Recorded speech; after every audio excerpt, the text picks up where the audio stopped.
So you want to build perfect shoulders? Well, you're going to need a perfect shoulder workout. And to do that, you're going to want to make sure you're training your entire shoulder. That means your front delt. And yes, in this perfect workout, you're going to actually directly train your front delt. You're also going to want to add size and width to your shoulders by training the all-important middle delt. And I'm going to show you some ways that are really effective at doing that you may never have tried before. And then finally, the rear delt, or the redheaded stepchild of delts. Sorry to the redheaded stepchildren out there, but you just can't afford to keep overlooking them. I'm going to show you the best way to train those two. Put them all together, and you're not just going to have the perfect shoulders, but you're going to do it with the perfect shoulder workout. But when I say the perfect shoulder workout, what I actually mean is not just one workout, but really two. We do tend to disagree a lot when it comes to the science of training, but one thing we do tend to agree on is 2 workouts a week for a muscle group seems to be better than 1. And that's because we have the opportunity to re-stimulate that muscle a second time in the week. That being said, you wouldn't take the same workout you used to do in 1 workout and do it twice. You'd want to cut the volume and equate it over the 2 workouts, meaning shorter workouts. And the nice thing about the perfect workout series is you can actually train another muscle group on the same day that you train the shoulders. In this case, it would be legs. Now, if you're following the perfect workout series in its entirety here, then you're going to want to split it up this way. If you want to do these as standalone shoulder workouts, though, you have that option too without compromise. What do the workouts look like, though? Let's start breaking them down.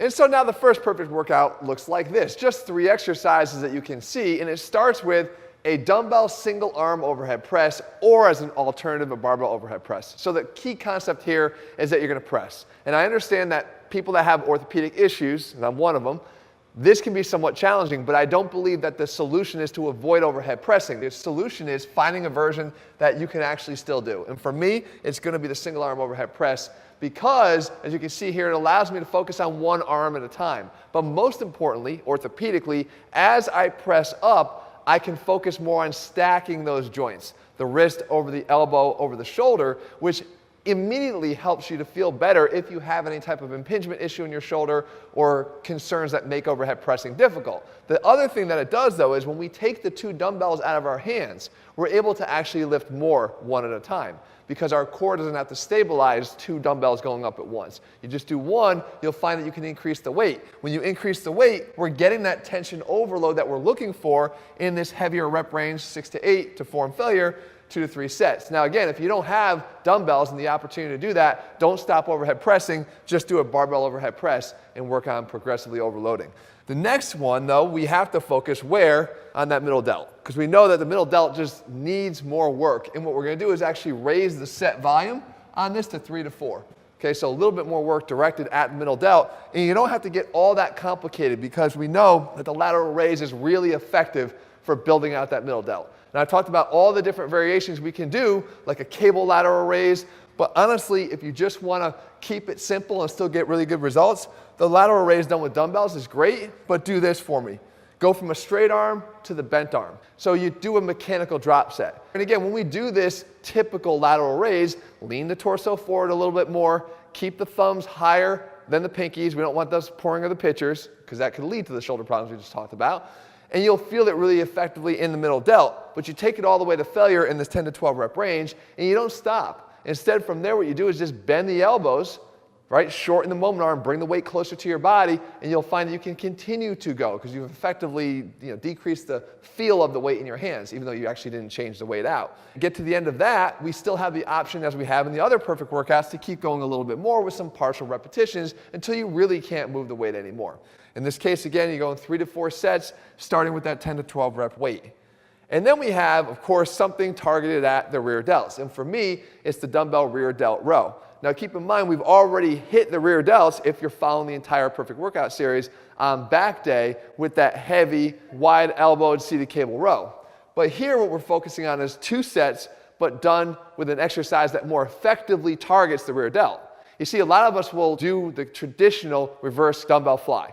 And I don't like the exercise because I don't feel like it effectively hits the rear delt as much as it can be. With the rear delt row, you can see here the focus is getting the elbow back behind the body with a bent arm, because the real driver of the rear delt activity is going to be the extension of the elbow back behind the body, like we did on that seated cable row. If you haven't tried this exercise, guys, it's going to be your new favorite, mostly because it's actually going to finally give you the gains you're looking for in the rear delts. 2 sets of 10 to 12. When you look at the total volume here, you total it up. On the low end, you're talking about 7 sets, and then the high end, you're talking about 9 sets. But do remember, we're going to hit this with another workout, which we can cover right now.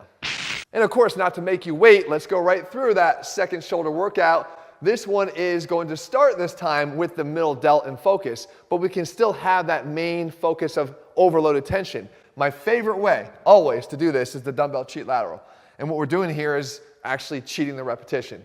You can see loading up the weight much heavier than I typically would, and the idea is to get the lateral raise as clean as you possibly can, but understanding you're going to use a little momentum. But where you don't want to have momentum is on the way down. So eccentrically trying to control the weight, trying to slow it down, utilizing that other driver of eccentric overload to help to continue to grow those middle delts. The idea is you're doing, again, those higher set totals here, 3 to 4 for each arm, with, again, that heavier weight, 6 to 8 reps, form failure. So what I like there is the complement of this with that strict lateral that we did in the first workout is really a good way for a good 1-2 punch to sort of get those middle delts growing. Next exercise, though, is the front raise, okay? We're doing a stretch front raise, though, done on an incline bench. And a lot of people don't think you need to target your front delts. I am not one of those people. I think if you want to build the biggest shoulder possible, you of course still want to target the front delts. And they're very responsible for rounding out the shoulder. The best way to do this is to incorporate a setup that provides for some stretch on the front delts. So if you don't have a cable machine to do a stretch front raise, doing dumbbell front raises is really a good way to do it. 2 to 3 sets of 10 to 12 reps using your 10 to 12 rep max. But we're going to do what I'm doing here, again, positioning myself so when the dumbbells are down at my side, I have a stretch on the front delts that allows for a stronger contraction, better motor unit recruitment on every rep. But again, ultimately, a good place to finish up with some partial repetitions, as you can see me doing. Right? When I burn out and I can't get full range reps anymore, I can still get some additional partials, and because we're doing them here with that additional stretch, it's another good driver of gains.